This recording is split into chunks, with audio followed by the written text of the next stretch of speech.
Television ન્યૂઝમાં આપનું સ્વાગત છે। માળિયાહાટીના પોલીસ સ્ટેશન ખાતે શાંતિ સમિતિની બેઠક યોજાઈ। માળિયાહાટીના પોલીસ સ્ટેશન ખાતે પીએસઆઈ પી.કે. ગઢવીની અધ્યક્ષતામાં શાંતિ સમિતિની બેઠક યોજાઈ હતી। આ બેઠકમાં ભીમ 11 અને બકરી ઈદ સહિતના તહેવાર અનુસંધાને માળિયાહાટીના કોમી એકતા અને ભાઈચારા સાથે શાંતિપૂર્વક રીતે આનંદમય વાતાવરણમાં તહેવારો ઉજવાય તે માટે હિન્દુ મુસ્લિમ સમાજના અગ્રણીઓ દ્વારા તંત્રને સહકાર આપવા ખાતરી અપાઈ હતી। માળિયાહાટીના પોલીસ દ્વારા તહેવારોને લઈને સજ્જડ બંદોબસ્ત ગોઠવવા પણ ખાતરી આપવામાં આવી હતી। આ બેઠકમાં હિન્દુ મુસ્લિમ સમાજના આગેવાનો ઉપસ્થિત રહ્યા હતા।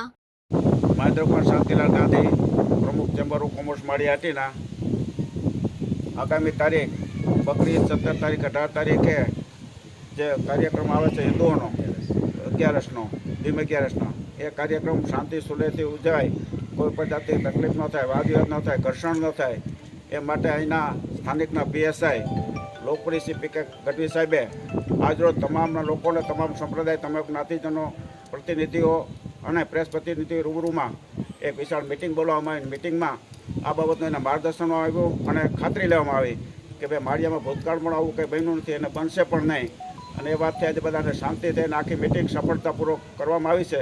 એ માટે પોલીસનો અને આ મિટિંગમાં ઉપસ્થિત થયા એ સર્વેનો ખરેખર હૃદયપૂર્વક આભાર વ્યક્ત કરી અને મારી વાણી વિરામ આપું છું।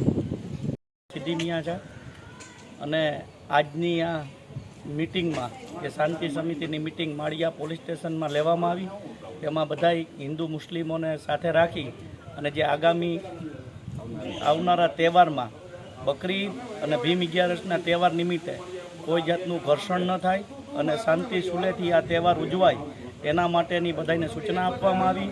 અને અમારે અહીંયા માળિયામાં કોઈ દિવસે આવું ક્યાંય બન્યું નથી અને બનશે નહીં એવી અમે ખાતરી આપી છે। બસ એટલું કહી મારી અને માળિયા પોલીસ સ્ટેશનનો હું ખરા હૃદયથી આભાર માનું છું।